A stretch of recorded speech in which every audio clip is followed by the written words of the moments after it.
নমস্কাৰ সকলোলৈকে। ৰাতিপুৱাই গা পা ধুই ৰেডি হ'লোঁ, ওলাই আছোঁ এডোখৰ বিশেষ ঠাইলৈ যাবলৈ। বিশেষ ঠাইডোখৰ আপোনালোকক দেখাম বাৰু। লগতে আজি ফাকুৱা উৎসৱৰ সকলোলৈকে শুভেচ্ছা জ্ঞাপন কৰিলোঁ। আৰু এতিয়া ৰেডি হ'লোঁ, ৰাতিপুৱাই গা পা ধুই আজৰি হৈ এতিয়া মই ওলাই আছোঁ, লগৰবিলাক আহি আছে আৰু আপোনালোকক লৈ যাম এডোখৰ বিশেষ ঠাইলৈ। হয়তো কিছুমানে চিনি পায়, হয়তো কিছুমানে নাপাবও পাৰে। সেই বিশেষ ঠাইডোখৰ ক'ত আছে আপোনালোকক মই দেখাম বাৰু, ভিডিঅ' শেষলৈকে চাব। গাড়ী আহি পালেহি, এতিয়া আহি আছোঁ বিশেষ ঠাইখিনিলৈ, ভিডিঅ'টো চাব শেষলৈকে। অলৰেডি আমি ঠাইখিনি পাইছোঁহি, লাহে লাহে এইবিলাক দোকান মেলা আৰম্ভ হৈছে আৰু এইফালে চাওক, দেখাই দিছোঁ, এইখন হৈছে গেটখন। আমি অলৰেডি সোমাই আহিলোঁ। এতিয়া এইফালে চাকি বন্তি লৈ ল'লোঁ, আমি ধূপ চাকি জ্বলাই লওঁ, তাৰপিছত আপোনালোকক পৰিৱেশটো দেখাম, চাই থাকিব দেই। আহি পালোহি, ঠাইখিনি দেখি হয়তো আপোনালোকে কিছুমানে চিনি পাইছে নহয়নে। ধূপ চাকি জ্বলাই লওঁ বাৰু, তাৰপিছত আপোনালোকৰ লগত কথা পাতি আছোঁ। চাকি বন্তি জ্বলাই ল'লোঁ দেই, সকলোৱে মংগল হওক তাকে কামনা কৰিছোঁ। পৰিৱেশটো বহুত বেছি সুন্দৰ। আমি অলপ সোনকালে আহিলোঁ কাৰণে খুব সুন্দৰকৈ চাকি বন্তি জ্বলাই ল'লোঁ। আৰু সেইফালে থানখনত পূজা কৰি আছে, আমি তাতো সেৱা লৈ লওঁগৈ। আৰু বহুত দূৰ দূৰণিৰ পৰা বহুত মানুহ আহিছে, হয়তো অলপ পাছত বহুত মানুহৰ ভিৰ হ'ব। আমি অলপ সোনকালে আহিলোঁ কাৰণে আমাৰ সোনকালে হৈ গ'ল আৰু मंत्र रटके तेरी खोज में दर दर भटके खोल दे राधा पटकूं लटके सारा राह लोग बताएं जमुना तट के रूप है तेरा सबसे हटके जो देखे वो रास्ता भटके सारा राह ডিমৌত থকা গৰখীয়া থান হয় এইখন, হয়তো বহুতে চিনি পায় নহয়নে। আৰু থানখনৰ বিষয়ে ময়ো বিশেষ নাজানো, সেয়েহে ইয়াৰে এজন পৰিচালনাৰ কমিটিৰ মানুহ আছে, তেখেতৰ পৰা কিছু কথা জানি লওঁ বলকচোন। ময়ো মানে ইমান দিন আহিছোঁ যদিও মানে বিশেষ এই থানখনৰ বিষয়ে নাজানো, মানে আপুনি অকণমান কৈ দিলে ভাল হ'ব আৰু। এইটো আচলতে বিশেষ এটা পৰিস্থিতিত এই শ্ৰী শ্ৰী গৌৰকৃষ্ণ মন্দিৰটো উদ্ভাৱন হৈছিল। ইয়াৰ আগতে গেলা পথাৰত বৰপুখুৰী পাৰত আছিলে, ইয়াৰ পৰা প্ৰায় 3 কিলোমিটাৰ পশ্চিমত। আৰু তাৰ পৰা সেইটো লাহে লাহে তাত অলপ জৰাজীৰ্ণ অৱস্থা হোৱাৰ কাৰণে ইয়ালৈ আমি স্থায়ীভাৱে 1967 চনত ইয়ালৈ চিফ্ট কৰা হ'ল। তাৰ পৰা ইয়াত কণ্টিনিউ চলি আছে। আৰু এইটো 1950 চনত ভূমিকম্প যেতিয়া গোটেই গোৱালবিলাকৰ বিপদ আছিলে, থাকিবলৈ জেগা নাই, গোটেই জীৱকুল যেতিয়া পানীত উপঙি পৰিছিল, তেতিয়া কাৰোবাৰ মনলৈ আহিলে গোৱালবিলাকৰ মুখত, তেতিয়া এই শ্ৰীকৃষ্ণৰ কথা আহিলে, এটা উইহাপলুত এইটো এটা স্থাপন কৰিলে, এটা মাটিৰ মূৰ্তি হিচাপে।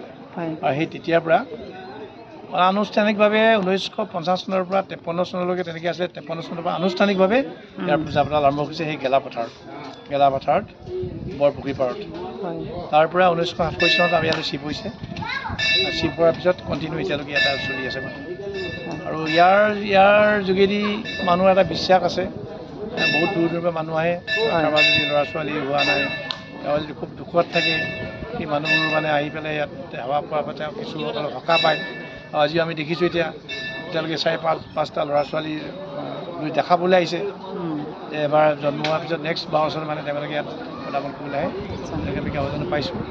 তেনেকৈ ধাৰাবাহিক চলি আছে। আৰু ইয়াৰ নাম মানে এতিয়া গোটেই অসমতে বিয়পি পৰিছে, বহুত দূৰ দূৰৰ মানুহ আহে।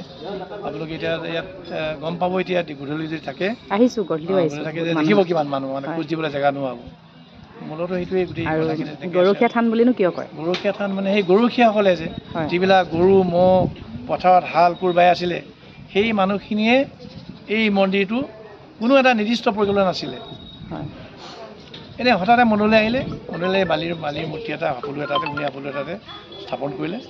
তাৰ পৰা এই পূজাত আৰম্ভ হ'ল।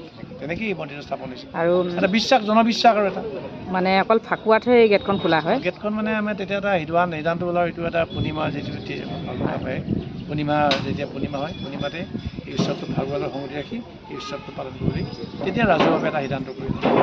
কাৰণ যিহেতু কৃষিজীৱী মানুহ, যেতিয়া কৰিব নোৱাৰে। আৰু এতিয়া সমাগমটো যথেষ্ট বেছি, তেতিয়া তেনেকুৱা নাছিলে। নিৰ্দিষ্ট মানুহ আছে হাবিৰ মাজত মূৰ্তিটো আছিলে তেতিয়া। ঠিক আছে, আপোনাৰ নামটো? হেমৰঞ্জন দেউৰী। আৰু ইয়াতে ঘৰ আপোনাৰ? মোৰ ঘৰ ইয়াতে, মই থাকোঁ এনেই গুৱাহাটীত। মই ইয়াতে এইবিলাকত আমি জড়িত হৈ থাকোঁ আৰু আগৰ পৰা। ধন্যবাদ।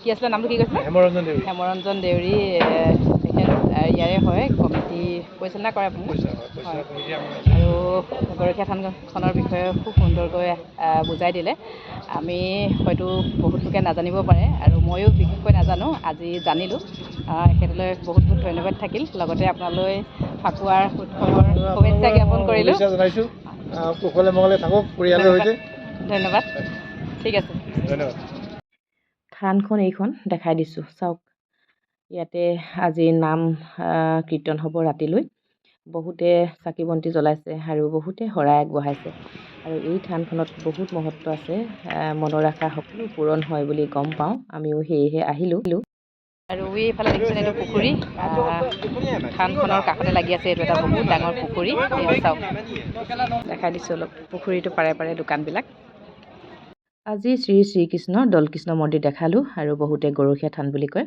ভিডিঅ'টো সেয়া চাব শেষলৈকে কোনোবাই যদি ফেচবুকত চাই আছে ফ'ল' কৰি দিব আৰু ইউটিউবত চাই আছে যদি লাইক কমেণ্ট শ্বেয়াৰ কৰি দিব আমি এতিয়া আহি আছোঁ শিৱসাগৰলৈ এইফালে আমাৰ ভণ্টি আজি আমি গোটেইকেইজনী আহিলোঁ আহি আমি আজি যিহেতু হোলী সেয়েহে মানে আমি সোনকালে ঘূৰিছোঁ নহ'লে আমি ক'ৰবাত সোমালোহেঁতেন বাৰু আৰু এতিয়া আমি হোলী খেলিম আৰু আজি মানে এইটো ভিডিঅ'ত নহয় নেক্সট ভিডিঅ'ত আপোনালোকক দেখাই আছোঁ হোলী আমি ক'ত ক'ত খেলিম আৰু আমাৰ শিৱসাগৰ হোলী কেনেকুৱা আপোনালোকক দেখাম তামাম ভিডিঅ' হ'ব কিন্তু চাবলৈ নাপাহৰিব দেই আৰু আজি আমি ভিডিঅ'টো ইমানতে সামৰিছোঁ এইটো ভিডিঅ' বাই বাই